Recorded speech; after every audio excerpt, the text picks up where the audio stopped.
Baik, Om Swastiastu. Assalamualaikum warahmatullahi wabarakatuh. Salam, salam nama budaya, salam sejahtera bagi kita semua, dan salam harmoni. Baik, pada kesempatan kali ini kami akan memaparkan hasil observasi kami mengenai identifikasi anak berkebutuhan khusus dan rancangan penanganannya. Namun sebelum itu, izinkan kami untuk memperkenalkan diri terlebih dahulu. Perkenalkan, nama saya Nima Dekertiasih dengan NIM 221103157 dan rekan saya. Baik, perkenalkan nama saya Ana Agung Istri Sukma Dewi dengan NIM 2211031013.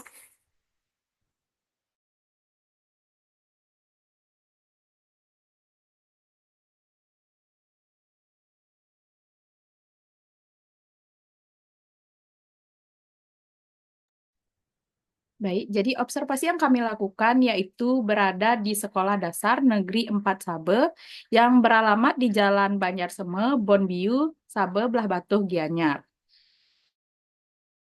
Nah, pada hari Selasa tanggal 17 Desember tahun 2024.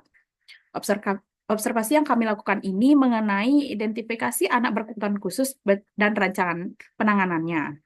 Nah, pada observasi ini kami juga mewawancarai Kepala Sekolah SD Negeri 4 Sabe, yaitu Bapak Eka, dan Wali Kelas 4, yaitu Bapak Ngakan.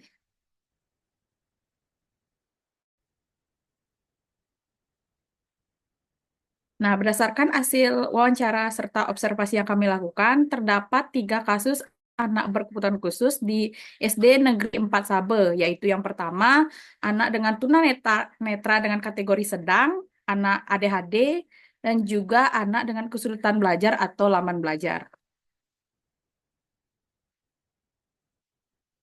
Nah, pada kasus anak berkebutuhan khusus di kelas 3 yang berada di Sekolah Dasar Negeri 4 Sabe, terdapat satu peserta didik yang memiliki kebutuhan khusus tunanetra kategori sedang. Nah, peserta didik tersebut bernama Adelia. Adelia memiliki kebiasaan ketika membaca dan menulis harus mendekatkan matanya ke buku dengan jarak kurang dari 5 cm agar dapat membaca dan menulis dengan jelas. Nah, meskipun begitu, ia memiliki keterbatasan fisik dalam hal penglihatannya, namun Adelia memiliki kognitif yang baik setara dengan teman sebayanya. Informasi yang kami dapatkan dari Ibu Eka yaitu bahwa orang tua Adelia telah memberitahu terkait dengan Adelia yang memiliki kebutuhan khusus sejak lahir. Peran Bu Eka dalam mengajarkan Adelia yaitu dengan menggunakan metode ceramah dan mengatur posisi duduk Adelia di bangku paling. Ketika terdapat tulisan pada papan tulis, Adelia dibantu dengan dibacakan tulisan yang ada di papan tulis. Bu Eka juga memberikan motivasi agar Adelia bersemangat dalam belajar dan meraih prestasi. Namun, keterbatasan fasilitas di SD Negeri 4 Sabe menjadi kendala bagi pemenuhan kebutuhan khusus Adelia.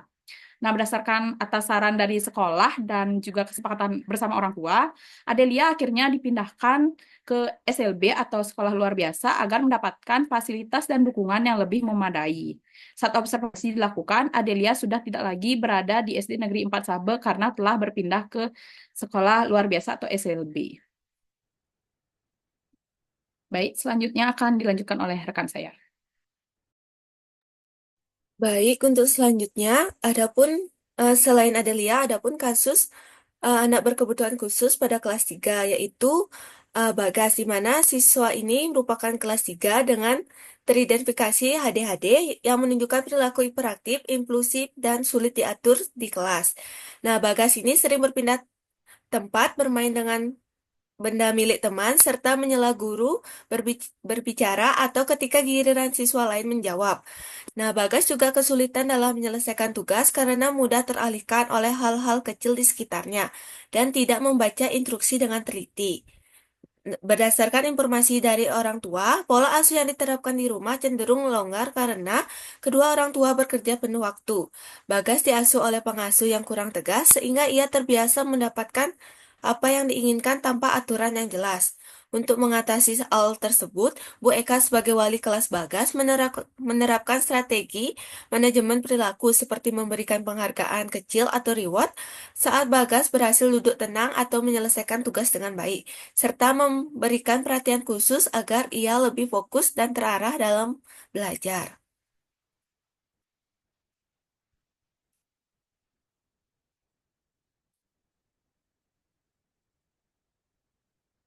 Nah, adapun juga kasus anak berkebutuhan khusus yang terdapat pada kelas 4, di mana anak ini bernama Gena merupakan siswa kelas 4 yang teridentifikasi memiliki kesulitan belajar, terutama dalam mata pelajaran matematika atau bahasa Indonesia.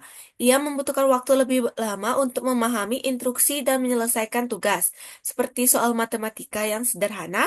Dalam membaca, Gekna juga masih mengeja kata per kata dan sering keliru membedakan kata-kata yang mirip. Tulisan tangannya juga cenderung kurang rapi dan sulit dibaca. Menurut Pak Ngakan, sebagai wali kelas Gekna, kesulitan ini dipengaruhi oleh tidak adanya pendidikan prasekolah yang membangun keterampilan dasar membaca dan menulis, serta kekurangan pendampingan belajar di rumah karena orang tua yang sibuk bekerja. Untuk membantu Gekna, Pak Ngakan memberikan pembelajaran individual menggunakan alat bantu visual seperti gambar untuk mempermudah pemahaman dan menyederhanakan tugas agar sesuai dengan kemampuannya. Strategi ini bertujuan membantu Gekna tetap mengikuti pembelajaran dan meningkatkan rasa percaya dirinya.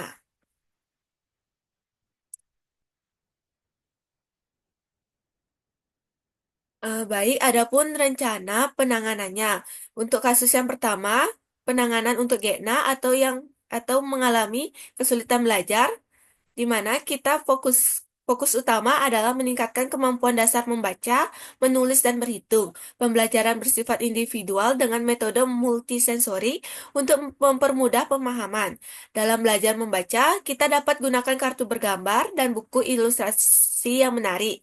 Sedangkan untuk berhitung, kita dapat gunakan alat bantu konkret seperti stik es krim atau kancing.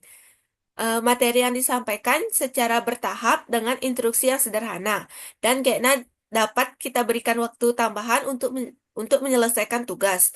Pujian atau penghargaan kecil diberikan sebagai motivasi untuk meningkatkan rasa percaya diri dan interaksi sosial, dan libatkan Gekna dalam kelompok belajar kecil dengan pengawasan guru. Nah, untuk kasus yang kedua yaitu kasusnya Bagas atau yang mengalami HDHD, penanganan dapat difokuskan pada pengelolaan perilaku hiperatif dan inklusi. Pembelajaran dilakukan dengan rutinitas atau aturan yang jelas. Tugas singkat dan interval belajar pendek diselingin dengan aktivitas fisik terstruktur dan gunakan timer untuk membantu Bagas memahami durasi tugas.